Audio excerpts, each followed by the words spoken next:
We begin with a Fox News alert. The House voting to formalize an impeachment inquiry into President Biden. Yep. Joe Biden is now one of 6 presidents in U.S. history to face an impeachment inquiry in the House of Representatives. And now his son, Hunter Biden, could be held in contempt of Congress for skipping a closed-door deposition yesterday on Capitol Hill. Hillary Vaughn is on Capitol Hill, and yesterday, Hillary was chasing Hunter Biden. Good morning, you guys. Well, Hunter Biden could be facing jail time if he was prosecuted for defying this congressional subpoena, but he was not a complete no-show. He did show up here on Capitol Hill, but he ditched the deposition and decided to make his case to the press. And in the depths of my addiction, I was extremely irresponsible with my finances. But to suggest that as grounds for an impeachment inquiry is beyond the absurd. It's shameless. There's no evidence to support the allegations that my father was financially involved in my business because it did not happen. One of the reasons Hunter defied his subpoena is because he didn't want to take questions behind closed doors in secret, but he wouldn't take our questions either out in the open on camera. Mr. Biden, was it worth it trying to sell the family name? Do you want President Biden to pardon you, sir? Was it worth it selling the family name? But even though Hunter Biden was at the center of attention yesterday, House Republicans say this is ultimately about his dad, President Biden, and if he did anything impeachable. The business is Joe Biden. His political influence is what the business is. And the way the government works, this business would not have gone on for 5 minutes unless he willfully abetted it. So I think the way to look at this is that Joe Biden is the business, and Hunter may have been the front man. When the president was asked if his son did the right thing, he did not answer. Mr. President, should your son have defied the subpoena? Did you watch Hunter? Did you watch Hunter this morning? So as Congress gets ready to head home for the holidays today, the Biden family will be ringing in the new year with a few new problems facing them in 2024, a possible impeachment for the president and possible jail time for his son. Back to you guys. Hillary, first, what a boss you are. I mean, really going after it, question after question, just zinger after zinger. I saw Eric Swalwell was following Hunter Biden around. Has anybody been able to figure out why? So a lawmaker had to sponsor the site. You can't be an outside person and get access to the Capitol grounds. So he was the lawmaker that sponsored this site that Hunter Biden used to basically hold his press conference, but not take any questions. Interesting. So Hillary, last night after your busy day on Capitol Hill, did you sit down with your husband, Peter Doocy, at dinner and say, okay, I yelled at Hunter Biden, I got 5 questions, and then how many times did Peter yell at the president yesterday? Who won the Biden sweepstakes yesterday? I think Peter did, because I think he got several different opportunities to try to get questions to the president. He didn't get any answers, but yeah, we kind of console each other at the end of the day. And luckily we do answer each other's questions, so we're not totally ignored all day. It's nice to go home to someone who will actually talk to us. Are you talking about Bridget the baby? Yeah, exactly. Tonight, are you going to go to a comedy club and heckle the comics? Yeah, it's kind of our thing. We do it everywhere. It's a skill. It's a skill. It's absolutely good. All right. When the story is the question. Thank you, Hillary. That's all. You know, the irony is it wasn't that long ago. So Hunter Biden shows up yesterday and does not comply with the congressional subpoena. He made that press statement. There he is with Abby Lowell. And then he just, we presume, Hillary chased him into a car and he got the heck out of there. But it wasn't that long ago when President Joe Biden was asked in the past, he said, Mr. President, what do you think about people who defy congressional subpoenas? Should they be prosecuted by the Department of Justice? And Joe Biden said yes. Yeah. Well, you know what? His son just did what Joe Biden said the DOJ should do. They should be prosecuting him. Well, you know, when Peter Navarro was he also defied a subpoena over the J6 situation, and Steve Bannon too. Well, but you know what they did with Peter Navarro was The DOJ went after him. The FBI showed up. They shackled him inside of a public airport, and they dragged him out of there. What? Like, are you? If you're going to do that, this is the two-tier system of government of justice that people are concerned about. If you're going to shackle in a public space Peter Navarro, why aren't you doing that to Hunter Biden, or will they? Well, he tried to manipulate the American people's emotions there. He said that Republicans are trying to use his addiction and his recovery against him. The addiction is the last thing on the list. What about all the money laundering? What about taking money that you said that was for business purposes and paying prostitutes? What about not paying your child support and not acknowledging your child? I cannot stand a deadbeat dad. That's the thing that ticks me off. Right. And then the president not acknowledging that child. There's a whole list of things. Selling your paintings for $500,000. Is he that good of an artist? But the thing is, though, I think by spending so much time, you find out from Hunter Biden, you ask him all the tough questions, you get all the people in the circle, but the focus is to find out what Joe Biden was up to. And what Andy McCarthy drilled down on, kind of laughed this morning and just said, does everyone understand that the product is Joe Biden and his access? That's why Hunter Biden had a business. And then you say, was Joe Biden ever there? What Comer and Company was able to find out and get proof on, Cafe Milano. Then they have the different times where he parachuted in from the Devon Archer questions, from the Devon Archer interview behind closed doors, where he'd call in and talk to the business partners in various countries around the country. Just wants to check in with his son to make sure he's not on crack anymore. And then we're pretending as if there was not a reason in the timing for that. So all these things, using Joe Biden's influence as vice president, when he was in private practice, and then when he was in the private world, and then when he ran for president. And it gets to the bottom of this. You're not going to get an impeachment. But if you can get an investigation just to find out the candidate that you're going to be voting for or against, I think that does the public service. Find out if he has lied to you repeatedly when he said 51 Intel experts said it's not my son's laptop. It's because you know it was your son's laptop. It was your voice on it. There were your emails on it. You looked into the camera and said that during the debate. And then you said, I have nothing to do with all lies about the business. He just said that the other day. I have nothing to do with my son's overseas business dealings. So he said that multiple times. Now we have him in the center of 4 or 5 different deals. So, and the product is Joe. That's what the whole thing is. And the question is Joe Biden compromised by the Chinese? These are, he in some of the emails talked about the top Chinese spy. Eric CEFC. Correct. By the way, Donald Trump, who actually has a legitimate business, sat through 40 hours of deposition. His entire family has sat through depositions.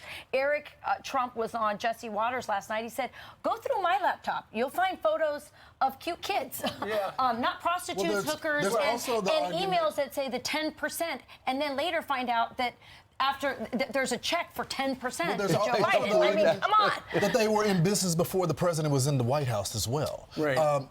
We should have known that. That wasn't the same for Hunter Biden. And number 2, with Hunter Biden, no one can define, still to this day, what the business was. What did he do? And these are all such good questions. And that's why I think the Republicans yesterday missed an opportunity. Hunter Biden, during that 5-minute and 35-second press conference, said, I'm here to testify, but I'm only going to do it in public because I don't want, he said, essentially, the Republicans cherry-picking my sound bites. We know that when people show up and do closed-door depositions, both parties do that. The Democrats did that to Donald Trump, and the Republicans would probably do that to the Hunter Biden as well. But that's why there's a transcript. Well, but if you only leak part of the transcript. And so he was willing to testify yesterday, but the Republicans said, nope, it's got to be behind closed doors. They were right to hold on to that. If he was telling the truth. It's a PR opportunity for him. I was talking to some people on our crew this morning, and they go, I don't get it. He was there. He was going to answer the questions. Why wouldn't the Republicans do it? It's very simple. 5 minutes, and then he filibusters through the answer. Then Eric Swalwell comes up and saves him. Exactly. And then 5 minutes, I'll filibuster through the answer. 100%. And then in comes to the next Democrat. Right. So that's why they took 100%. Don Jr. and others behind closed doors, had the depositions come out. And if you want to go public, you can go public. And you can't have a witness dictate the format. That's right. Are you kidding? This is a web of lies that cannot be untangled with just 5 minutes here, 5 minutes there. But I will say, that's Steve, the system. The biggest lie he told yesterday was that he was an artist. That was actually the worst. Art is in the eye of the beholder. Finger painting does not make you an artist. But I do agree with him. His dad did not help him. with that. With the finger painting? Dad, those are my straws, and I'll blow my paint through them. Thank you. Crazy. I got to do something myself. Yeah, then he also talked about his recovery and that the Republicans were mocking his recovery. But we just found bags of cocaine in the White House. Yeah. And he blamed it on the tourists. And the last thing They're the worst. is They're the worst. Peter Doocy, when he was not heckling the president yesterday, heard from the press secretary that apparently Joe Biden and Hunter Biden did coordinate the stunt in the statement. So Joe knew what was going to happen. Meanwhile, let's move to Boston. Up to Beantown and talk a little bit about how aren't you embarrassed when somebody finds out there's a party that you're not invited to? Yeah. That's embarrassing, but how about you accidentally invite a bunch of people to a party who you don't want to show up to the party?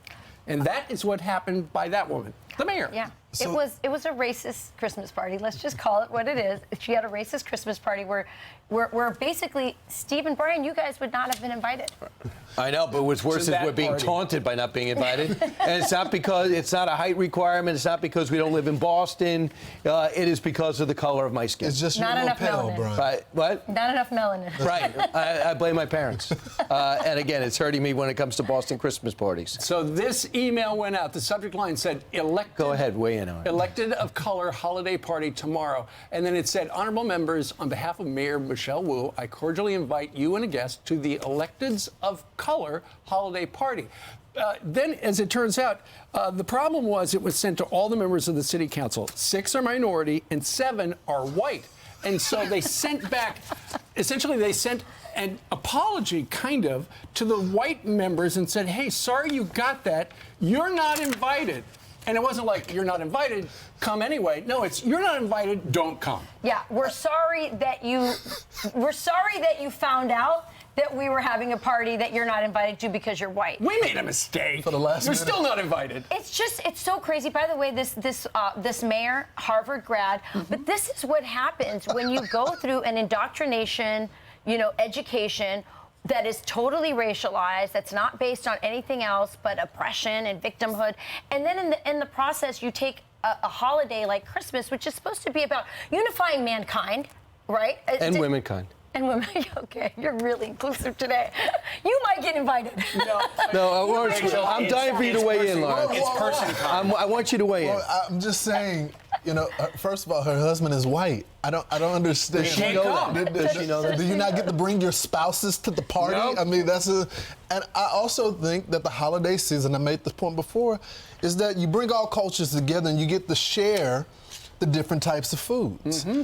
And I like bringing soul food to the holiday party, and people say, "Man, I've never tasted that before. I love that flavor that is." But I like the collard greens. Paprika. I like instead of pumpkin pie, the sweet potato pie. So it was potluck on top of everything else? And so they just ruined the whole American holiday experience there, and I think it's a disservice to. Can I give you a Mr. Nice hypothetical? Party. Can I give you a hypothetical? Sure. You're mayor of Boston. Yeah. Mm-hmm. And you had a Christmas party invitation and write on it, whites only. How would that go? That's essentially what it said. Yeah. No, whites only don't go. How would you have a white? What if you had a only whites whites only? Whites only. I think she would have to resign. right away? Yeah. She'd be within an hour. Immediately. I don't know. Within an hour. Well, This is pretty much maybe the we same should thing. make a rule, since her husband is white, maybe we can make a new rule that if you have a no whites allowed, that there's a spouse exception if your spouse is white. Because I was going to have that, Right. no white people Christmas party here, but I would like Sean to go. Right, That's the problem. Right. And you've discussed this with me off Yeah, I camera. discussed it Because with he's you. your designated driver. Can I just say Right, this? yeah, exactly. If you don't mind a biblical reference, Yeah, let's hear it. You remember, Wait a minute, you're gonna quote so you somebody? got Jesus in the manger, right? God, and this is going there's down. Mary and Careful. Joseph. And who's around him? The little drummer boy, white. Then you have the 3 wise men, 3 different countries. It was a mixed culture. Everyone was together. There was no grab bag. There was no Asians only, whites only. The message of the season is, bring your babies, put them in a manger, and bring your wise men along with the drummer boy, and then have a party. Brian, I got to give it to you. I thought they You were did all it. You kind delivered of it. brown. Were they? Yeah, They were. they're Think about that region of the world. But I get the point you were making, though. The point the point is lovely. The point is, Brian. Thank you. The Christmas story is there was no room at the inn. So rather than sleep in the Holiday Inn Express, they had to sleep in the barn. Right. And why he was born in a manger. But I blame the parents because you shouldn't be traveling during Christmas season and expect to get a hotel. Brian, it was a census. Let's You know bring it all this is back. a historian. No room for white people in Boston.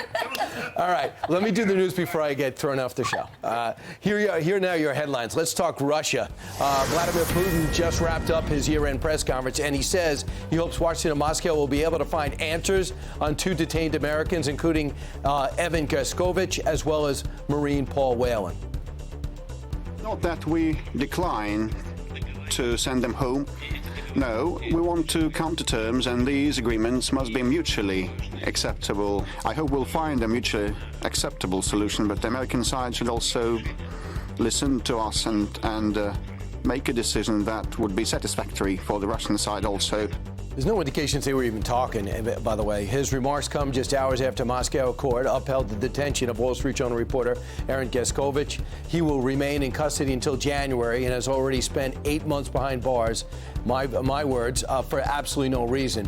To another Fox News alert, authorities in Copenhagen say at least 3 people are in custody in Denmark for planning a terror attack. A 4th was arrested in the Netherlands. Danish police say the case has links to a known criminal organization. The Dow futures on the rise this morning. Check your 401k and smile. After the index closed at 37,000 for the first time ever, the blue chips dash soaring yesterday after the Fed signals 3 rate cuts in 2024. You think they're trying to help Joe next year? The surge in the stock market comes as inflation seems to be cooling more than expected. The producer price index remaining the same from last month and rising 0.9% year over year.